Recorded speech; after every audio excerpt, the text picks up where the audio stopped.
تو روح روانم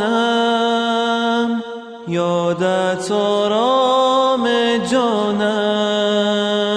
الصلاة والسلام على الحسن المجتبى والحسين المظلوم وأهل بيته الطيبين الطاهرين المعصومين المظلومين المنتجبين المنتخبين ولعنة الله على أعدائهم أجمعين. أما بعد، قال الله تعالى في كتابه الكريم: بسم الله الرحمن الرحيم. هل ينظرون إلا أن تأتيهم الملائكة أو يأتي ربك أو يأتي بعض آيات ربك يوم يأتي بعض آيات ربك لا ينفع نفسا إيمانها لم تكن آمنت من قبل أو كسبت في إيمانها خيرا قل انتظروا إنا منتظرين. صلوات.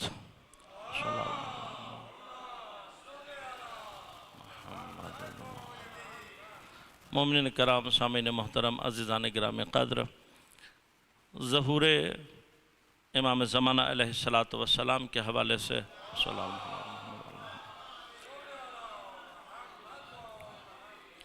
خمسہ مجالس کی آج دوسری گفتگو جاری ہے. ہم نے سرنامہ کلام کے طور پر سورہ مبارک انعام کی 158 نمبر آیت کو انتخاب کیا. کل میں نے آیت کے حوالے سے گزارشات آپ کی خدمت میں عرض کی کہ ارشاد پروردگار ہو رہا ہے کہ اے حبیب، یہ صرف اس بات کے منتظر ہیں کہ یا ان کے پاس ملائکہ آئیں یا تمہارا پروردگار آئے یا تمہارے پروردگار کی بعض آیات آئیں.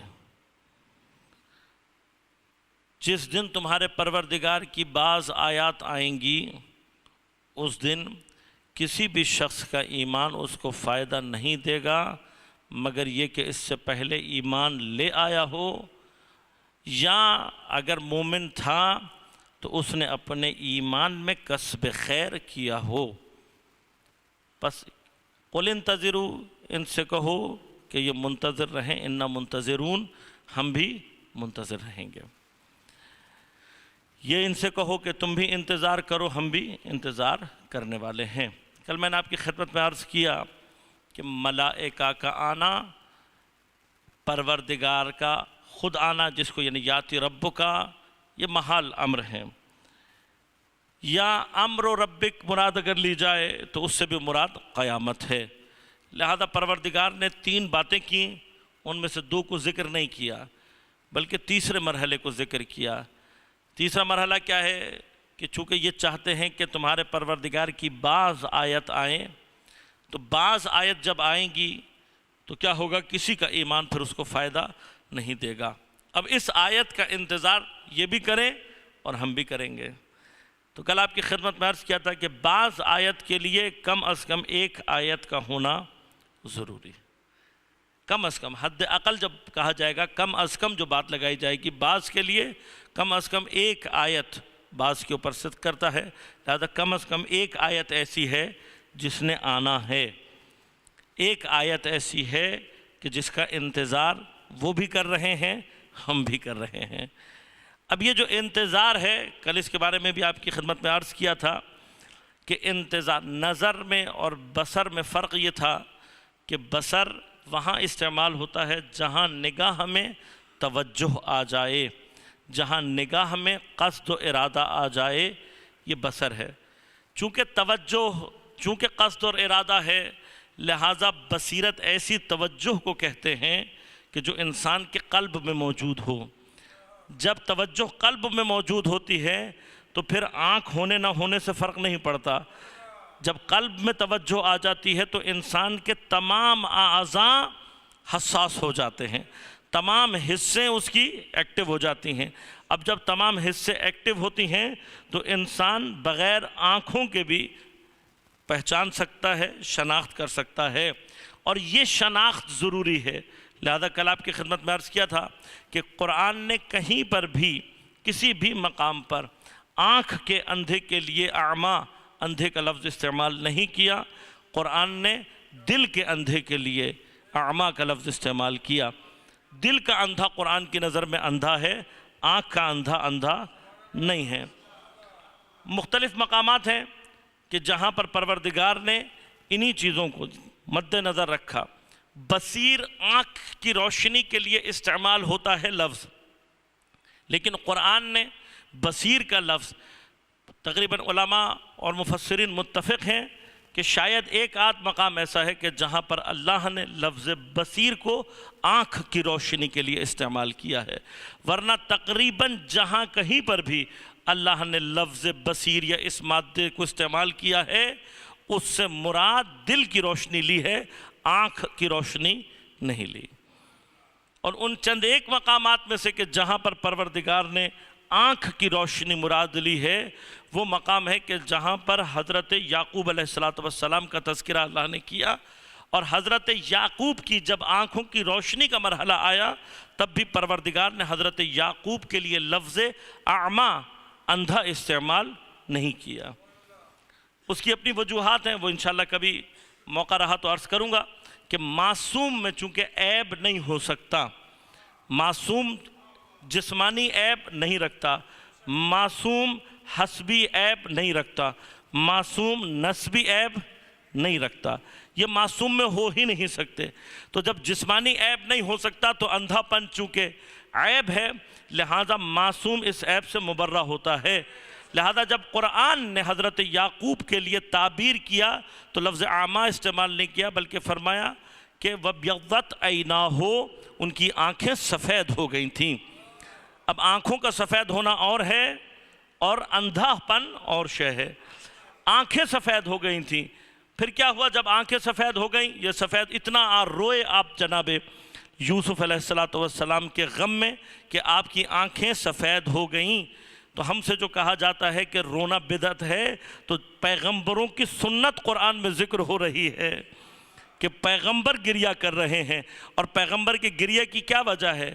پیغمبر کے گریہ کی وجہ یہ نہیں ہے کہ حضرت یوسف کو قتل کر دیا گیا یا ان کے قتل کا ان کو آ کر بتایا گیا، وجہ یہ نہیں ہے۔ آپ جانتے ہیں کہ حضرت یوسف زندہ ہیں، اگر کوئی جا کر پوچھے تو جناب یعقوب کا دل یہ بتائے گا کہ حضرت یوسف کا مرتبہ اور مقام جو تھا اس کو نہ پہچان کر جو مصائب ان پر ڈھائے گئے، یہ گریہ ان مصائب کی خاطر تھا۔ جناب یعقوب جانتے تھے کہ یہ اپنے زمانے کا معصوم ہے، یہ نبی ہے، تو معصوم اور نبی کو جو مقام اور منزلت ملنی چاہیے تھی ان کے بھائیوں نے جب نہ پہچان کر اس کے اوپر ظلم ڈھایا۔ دیکھیں جس یوسف کا مرتبہ اور مقام یہ ہے کہ بھائیوں میں اسے عزت دی جائے، اسے احترام دیا جائے، اس کی حفاظت کی جائے، اس کے بالعکس ان کے بھائیوں نے انہیں مارا، ان سے نفرت کی، انہیں کنویں میں پھینک دیا، اور پھر چند پیسوں کے عوض حضرت یوسف کو بیچ دیا گیا بازاروں میں۔ یہ وہ مصائب ہیں جو جناب یعقوب کو رلوا رہے ہیں۔ تو جب ہم سے کوئی پوچھتا ہے کہ تم شہیدوں کا غم کیوں مناتے ہو تو ہم ان کو جواب یہی دیتے ہیں، شہادت تو ہمارا ورثہ ہے، شہادت تو ہمارا افتخار ہے، ہم شہادت کا غم نہیں مناتے، ہم ان مصائب کا غم مناتے ہیں جو اہل بیت کی فضیلت کا حق تھا، جو انہیں ملنا چاہیے تھا، وہ امت نے انہیں ادا نہیں کیا۔ لہذا جب ہم سے کوئی کہتے ہیں روتے کیوں ہو تو ہم اس سے سوال یہی کرتے ہیں کہ دیکھو شہادت اپنا مقام ہے، لیکن کیا اسلام یہ کہتا ہے کہ شہید کرنے کے بعد کسی کے سروں کو نیزے پہ چڑھا دو؟ شہادت ہمارا افتخار ہے، لیکن کیا اسلام یہ کہتا ہے کہ نبی کے نواسے کو گھوڑوں تلو پامال کر دو؟ شہادت ہمارا افتخار ہے، لیکن کیا اسلام اس بات کی اجازت دیتا ہے کہ نبی زادیوں کو سر برہنہ بازاروں میں لے آؤ؟ پر ہمارا گریہ بھی ان مصائب پر ہے جو اپنے زمانے کے معصوم پر ہوئے، ہم اس پر روتے ہیں، اور یہ سنت جناب یعقوب ہے۔ جناب یعقوب کا گریہ اسی وجہ سے ہے، ورنہ وہ جانتے ہیں کہ جناب یوسف زندہ ہیں، وہ جانتے ہیں کہ ایک دن میری جناب یوسف سے ملاقات ہونی ہے، تو جناب یوسف اس ساری اطلاعات کے باوجود جناب یعقوب کا گریہ ان کے اوپر ہونے والے مصائب کی وجہ سے ہے کہ وہ جو حق ان کو ملنا چاہیے تھا، وہ مقام جو ان کو ملنا چاہیے تھا، وہ نہیں دیا گیا۔ اور پھر جب جناب یوسف علیہ السلام نے اب دیکھیے مقام چونکہ سورہ یوسف میں ذہن میں ہوگا انشاءاللہ آپ کے کہ ایک مقام وہ آیا کہ جب جناب یوسف علیہ السلام نے اپنے آپ کو اپنے بھائیوں کے سامنے متعارف کروایا. ابھی تک بھائی مل رہے ہیں لیکن جانتے نہیں ہیں کہ جس سے ہم ملاقات کر رہے ہیں یہ کون ہے. یہ جو نوعیت ہے قرآن کریم میں اس کو بھی یعنی کسی سے ملاقات ہو رہی ہے لیکن اس کو نہ پہچاننا یہ بھی ایک نوع کی غیبت ہے. یہ بھی ایک نوع کی غیبت ہے. کس چیز کی غیبت ہے؟ شخص کی غیبت نہیں کہلاتی، یہ شخصیت کی غیبت کہلاتی ہے. دیکھیے شخص سے ملاقات ہو رہی ہے، اس کے ساتھ انٹریکشن ہو رہا ہے، ان سے جا کر گندم لی جا رہی ہے، بات کر رہے ہیں، سب کچھ کر رہے ہیں، لیکن پہچانتے نہیں ہیں کہ یہی جناب یوسف ہیں. اب جب تک جناب یوسف نے اپنی شخصیت کو ظہور نہیں دیا تب تک جناب یعقوب بھی نہیں جانتے. آپ کے سامنے واقعات آپ کے اذہان میں، جب تک جناب یوسف نے اپنی شخصیت کو ظہور نہیں دیا جناب یعقوب بھی آپ کو یاد کر کے رو رہے ہیں. لیکن جس وقت جناب یوسف نے اپنی شخصیت کو ظہور دیا یعنی کہ اپنے آپ کو اپنی شخصیت کو اپنے بھائیوں پر ظاہر کر دیا، کہا میں ہی وہ یوسف ہوں جس کے میرے بابا انتظار کر رہے ہیں، میں ہی تمہارا بھائی ہوں. تو اب کیا ہوا کہ جیسے ہی آپ نے اپنے آپ کو ظاہر کیا دو باتیں قرآن نے ذکر کی ہیں. ایک یہ کہ جب انہوں نے بتایا کہ بابا کی آنکھیں سفید ہو گئیں تو جناب یوسف علیہ السلام نے اپنی قمیض اتاری یا اپنی قمیض دی اور دینے کے بعد کہا اذھبوا بقمیصی ھذا، میری یہ قمیص لے کر جاؤ. یہ ھذا کا اشارہ کس لیے کیا؟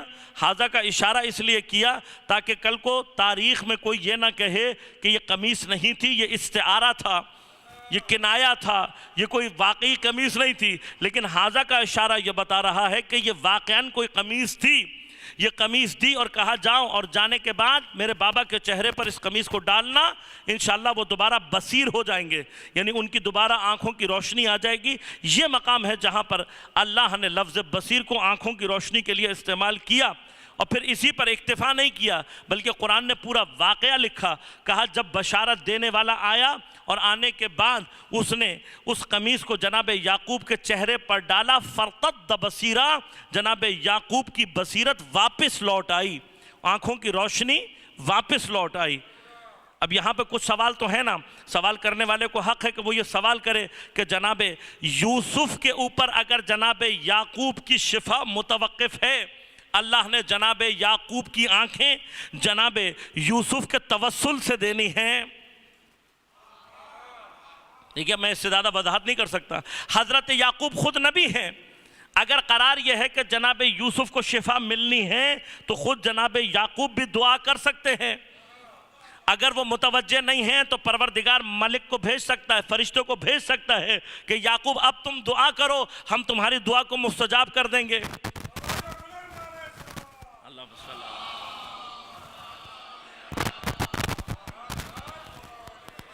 دیکھیے جناب یعقوب نبی ہیں، اتصال وحی ہے جناب یعقوب کا. تو جناب یعقوب کو متوجہ، اگر خدا نہ خواستہ ہم تصور کر بھی لیں نعوذ باللہ من ذالک کہ آپ متوجہ نہیں تھے، تب بھی پروردگار کا کام ہے اپنے نبی. کیوں؟ اس لیے کہ نبی کا فعل سنت بن جاتا ہے، نبی کا فعل قابل اتباع ہوتا ہے. تو جناب یعقوب سے کہہ دیا جاتا کہ دعا کرو، اب ہم تمہاری دعا کو مستجاب کریں گے، ہم تمہاری روشنائی پلٹائیں گے. دیکھیے یہ روشنائی آنکھوں کی بالآخر پروردگار کا ہی فعل ہے نا. شفا کون عطا کرتا ہے؟ پروردگار ہی عطا کرتا ہے. یہی جناب یعقوب کے، انہی جناب یعقوب کے دادا ہیں جناب ابراہیم، جو کہہ رہے ہیں وَإِذَا مَرِضْتُ فَهُوَ يَشْفِينِ، جب میں مریض ہوتا ہوں تو وہی پروردگار مجھے شفا عطا کرتا ہے. جناب ابراہیم یہی کہہ رہے ہیں، دعا قرآن نے لکھی کہ جب بھی میں مریض ہوتا ہوں پروردگار مجھے شفا عطا کرتا ہے. تو جب پروردگار شفا عطا کرتا ہے تو یعقوب کو مگر پروردگار نے شفا نہیں دینی، حتماً جناب یعقوب کو بھی پروردگار ہی شفا عطا کرے گا. ان کی آنکھیں کو روشنائی پروردگار ہی پلٹائے گا. لیکن میرا سوال صرف اتنا ہے کہ پھر جناب یعقوب کی اپنی دعا سے کیوں نہیں ہو رہا؟ جناب یوسف کا وسیلہ استعمال کیوں کیا جا رہا ہے؟ جناب یعقوب کے لیے جناب یوسف کو وسیلہ بنایا جا رہا ہے. اور پھر صرف جناب یوسف کو نہیں بنایا جا رہا، جناب یوسف کی بھی قمیص کو بنایا جا رہا ہے. کیونکہ اگر صرف جناب یوسف نے وسیلہ بننا ہوتا تو جناب یوسف دعا کرتے، جناب یعقوب کی آنکھیں ٹھیک ہو جاتی. جب ان کو بھائیوں نے بتایا کہ بابا کی آنکھیں سفید ہو گئیں تو جناب یوسف دعا کرتے, کہتے پروردگار تو میرے بابا کو شفا عنایت کر دے. لیکن جناب یوسف نے یہ فیل نہیں کیا, بلکہ جناب یوسف نے اپنی قمیص بھیجی. نبی کا عمل یہ بتا رہا ہے کہ دعا اپنے مقام پر, دعا اپنے مقام پر, توسل اپنے مقام پر ہے. پروردگار دعائیں قبول کرتا ہے, لیکن کئی مقامات پر توسل ضروری ہوتا ہے. لہٰذا ائمہ نے جو ہم سے کہا کہ ہماری زیارات کے لیے آؤ, اس کی ایک وجہ ہی یہ ہے, لفظاً تو توسل ہوگا ہی, لیکن جب چل کر آؤ گے تو توسل کا دوسرا مقام ہوگا.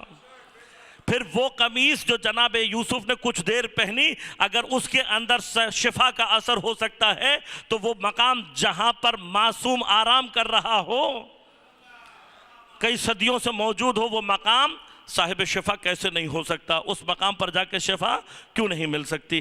لہٰذا عزیزان من, ایک مقام یہ ہے, لیکن دوسرا مقام کیا ہے جو میں آپ تک پہنچانا چاہتا ہوں, وہ یہ ہے کہ یہ قمیص کے ذریعے سے جناب یعقوب کو شفا مل گئی, لیکن ابھی تک جناب یعقوب نے اتنا یاد کیا جناب یوسف کو, کبھی بھی جناب یوسف کی خوشبو جناب یوسف کی خوشبو جناب یعقوب کو نہیں آئی. دیکھیے جناب یوسف گم ہوئے, کنویں میں موجود تھے, نزدیک تھے, خوشبو آ جانی چاہیے تھی, اتنا ڈھونڈا نہیں ملے, کنویں میں تھے, کنواں نزدیک ہی تھا گھر کے, لیکن جناب یعقوب کو خوشبو جناب یوسف کی نہیں آئی. جناب یوسف مصر کے بازاروں میں بکتے رہے, لیکن جناب یعقوب کو خوشبو نہیں آئی. محلوں میں غلام بنا کر رکھے گئے, خوشبو نہیں آئی. زندان میں قید کیے گئے, خوشبو نہیں آئی. عزیز مصر بن گئے, خوشبو نہیں آئی. لیکن جس وقت جناب یوسف نے اپنی شخصیت کو ظہور دیا اور اپنے بھائیوں کو یہ بتایا کہ میں یوسف ہوں, تو جیسے ہی شخصیت کو یہاں ظہور دیا, وہاں کئی ہزار میل دور جناب یعقوب کو جناب یوسف کی خوشبو آنے لگی. اب جب یہ خوشبو آنے لگی تو جناب یعقوب نے کیا کہا, میں یوسف کی خوشبو کو محسوس کر رہا ہوں. اب جناب یعقوب محسوس کر رہے تھے, لیکن اطراف میں کسی کو آ رہی تھی, کسی اور کو نہیں آ رہی تھی, صرف جناب یعقوب کو آ رہی تھی اور کسی کو نہیں آ رہی تھی. لہٰذا ان سب نے مل کر کیا کہا کہ نعوذ باللہ من ذالک, آپ کا دماغ کام نہیں کر رہا, آپ بہک گئے ہیں یوسف کی محبت میں, آپ بہک گئے ہیں یوسف کی محبت میں. لیکن جب کچھ دن کے بعد جناب یوسف کی خبر آئی, تب پتہ لگا بہکا ہوا کون تھا, ہدایت پر کون تھا. توجہ فرمائی آپ نے. اب یہ جو جناب یعقوب کی آنکھ کام نہیں کر رہی, بظاہر نظر نہیں آ رہا آپ کو صحیح سے, روشنائی کم ہو چکی ہے, لیکن آپ کی یہ جو سونگھنے کی طاقت ہے یہ بتلا رہی ہے کہ میرے یوسف کا ظہور ہو چکا ہے. تو اگر انسان صاحب بصیرت ہو, آنکھ کی ضرورت نہیں ہے, انسان کا پورا بدن محسوس کرنے لگتا ہے.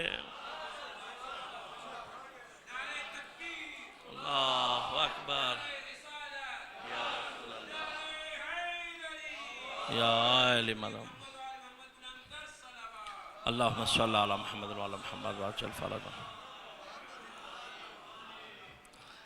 تو فرق دیکھا آپ نے, جہاں شخصیت. اب مرحلہ یہاں تک لانے کا آپ کو مقصد یہ ہے کہ دیکھیں جناب یوسف موجود ہوتے ہوئے بھی موجود ہیں, لیکن لوگ پہچان نہیں رہے. ایک مقام یہ ہے. دوسرا مقام قرآن نے سورہ یاسین میں ارشاد فرمایا, وَجَعَلْنَا مِن بَيْنَ أَيْدِيهِمْ سَدًّا وَمِن خَلْفِهِمْ سَدًّا فَأَغْشَيْنَاهُمْ فَهُمْ لَا يُبْصِرُونَ. ہم نے ان کے آگے کی جانب بھی رکاوٹ کو قرار دیا, ہم نے ان کے پیچھے کی جانب بھی رکاوٹ کو قرار دیا. فَأَغْشَيْنَاهُمْ, پس ہم نے ان کو ڈھانپ دیا. فَهُمْ لَا يُبْصِرُونَ, پس اب یہ دیکھنے والے نہیں. اب یہ جو میں نے عرض کیا آپ سے کہ بصارت کا مادہ صرف اس ایک مقام کے اللہ نے جہاں کہیں پہ استعمال کیا, آنکھ کی روشنائی کے لیے نہیں استعمال کیا ہے, بلکہ دل کی روشنائی کے لیے استعمال کیا ہے. اب جب اللہ تعالیٰ کہہ رہا ہے فَهُمْ لَا يُبْصِرُونَ, تو اس کا معنی یہ نہیں ہے کہ ان کی آنکھوں میں ڈیفیکٹ ہو گیا ہے. جب اللہ تعالیٰ کہہ رہا ہے وَهُمْ لَا يُبْصِرُونَ, اس کا مطلب دیکھ رہے تھے, کوئی خاص چیز انہیں دکھائی نہیں دے رہی تھی. پہلے میں واقعہ بیان کروں اور پھر مقصد کی طرف آؤں.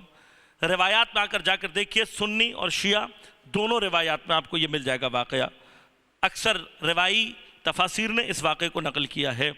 واقعہ کہاں ہے؟ واقعہ اس زمانے کا ہے, اس دور کا ہے جب مکہ میں پیغمبر کی الہی قوت کا انتقال ہو گیا. میں نے ایک ایک لفظ قصد کے ساتھ ادا کیا ہے. مکے میں پیغمبر کے لیے جو الہی قوت تھی اس کا جب انتقال ہو گیا. مکہ میں پیغمبر کی الہی قوت کا نام، الہی دفاع کا نام جناب ابو طالب علیہ السلام ہے. صلی اللہ علیہ وسلم. تو روح و روانم، یادت آرام جانم.